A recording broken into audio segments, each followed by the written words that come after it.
Hi guys! Last week I read Stregonona by Tomie dePaola. Today we're going to read Big Anthony, his story.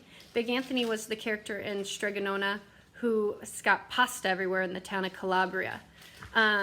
So this is his story, why he is the way he is.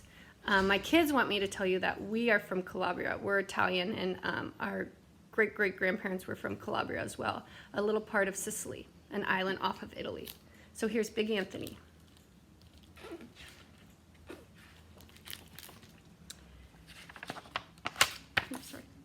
It was a beautiful sunny day on a farm in the northern hills of the country we now know as Italy. Everything was set for the big feast. The whole family was gathered at the door of the farmhouse.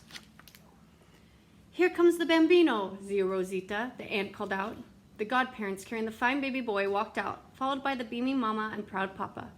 "On to the church," the godfather announced. "This will be the happiest day. This is the firstborn, and he will do great things." "After all," said Nonna Emiliano, the grandfather, "children are our future." Everyone crowded into the church for the christening. The godparents had held the baby as everyone gathered around. The baby was fast asleep. Mama whispered softly, "Wake up, my son, and listen to Padre Marcello." The priest started to pour the holy water as he declared, "Henceforth you shall be known as Anthony." Just then, baby Anthony, who was still asleep, threw up his arms, spilling the holy water all over himself and everyone else. "Look, baby Anthony didn't even cry or wake up when he got all wet," zia Rosita whispered to Nonna Grazilla, his grandmother. "What a good bambino." Nonnina Grazilla said as she watched everyone drying off. "I don't know." Bambino means baby.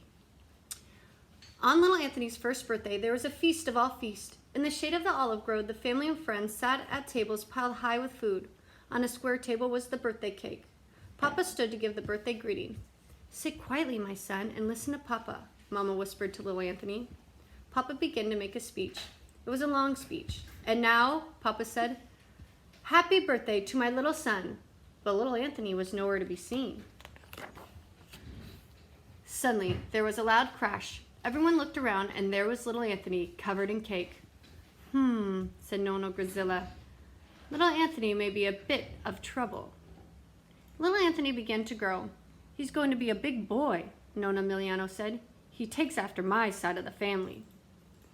Soon it was time for little Anthony to learn to drink out of a cup. Nonna Grazilla was going to teach him. "Hold your cup in both hands," Anthony did. "Lift it up," and Anthony did. "Now drink." Just then a bird sang. "He doesn't pay attention," Nonna Grazilla said. "That's the trouble." And Nonna Grazilla was right.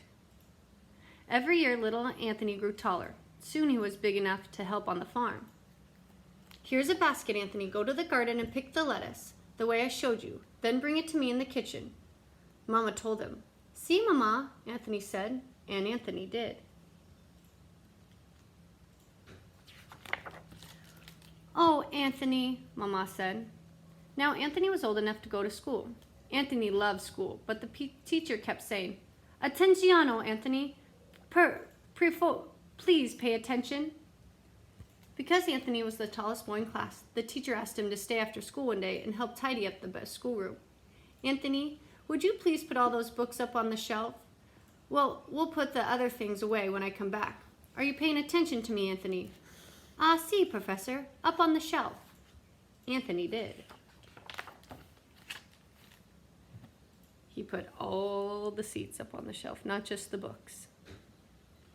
As Anthony grew older and taller, he was needed on the farm. "Anthony," Nonna Grazilla said, "take the lunches down to the field where the men are haying, and," Nonna Grazilla added, "be sure to find a shady spot to put them so they don't get hot in the sun." "See, Nonna," Anthony said. Anthony looked around. There were no trees in the field. "I know," he said to himself. "I'll put the lunches under the haystack. They'll stay nice and cool there, and I'll just take a nap until it's time to eat." So Anthony did. "Anthony," Nonna Emiliano called, "wake up. Where's the food? We're hungry." Anthony smiled a big smile. "I did just what Nonna Grazilla said. I put the lunches where they would stay nice and cool. I put them under the haystack. I'll get them right away." Now Anthony see all the haystacks, so he doesn't know which one it's under. Now Anthony was the tallest one in his whole family. It's from my side of the family, said Nonna Miliano. Everybody began to call him Big Anthony. Big Anthony, Mama said one day, go find your papa. The pasta is ready. See, Mama, Big Anthony said and rushed out. And Anthony, don't leave any of the gates open. Did you hear me? See, Mama, Big Anthony shouted. Gates, open.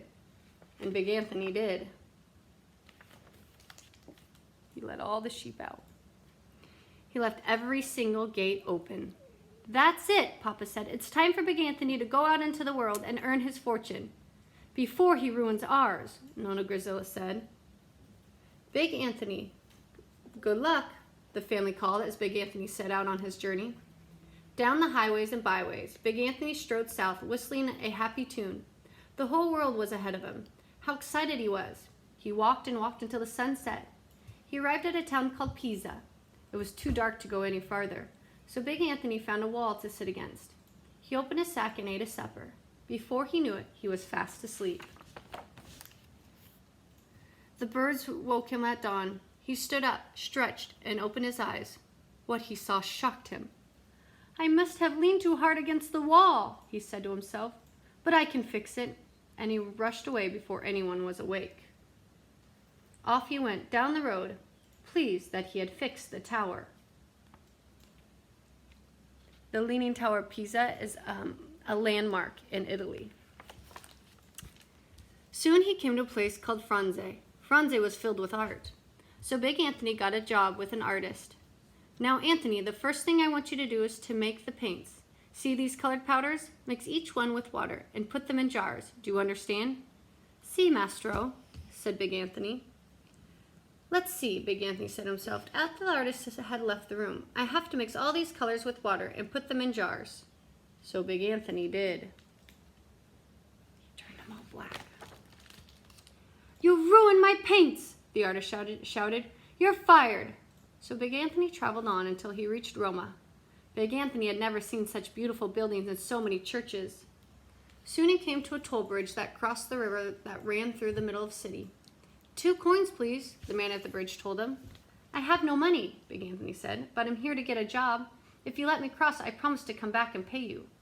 Well, you're in luck. I need a helper. Would you like the job? The man asked.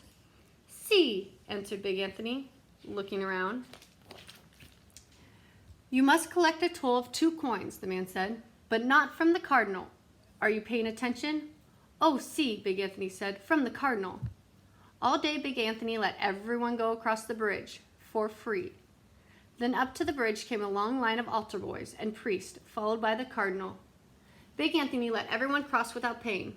But when the cardinal came up, Big Anthony shouted, Halt! 2 coins to cross.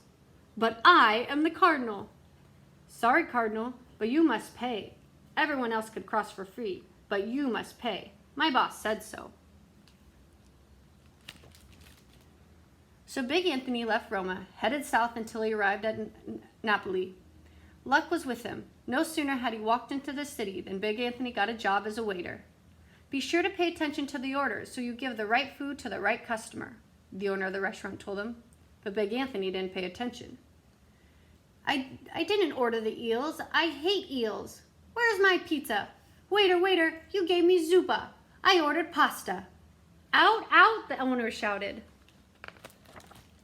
Just as Big Anthony left the restaurant, Mount Vesuvius, the volcano, erupted. Well, Big Anthony said, at least that's not my fault. Big Anthony headed south again until he came to the part of the country called Calabria. He walked down a hill and came to a little village. There in the town square was a sign. Someone needed a helper, someone who lived in a little house up the hill. Big Anthony climbed the hill to the little house and knocked on the door. And the rest is history. See that stregonona? And we know what's going to happen because we read stregonona last week. So this is Big Anthony. Hope you guys liked it.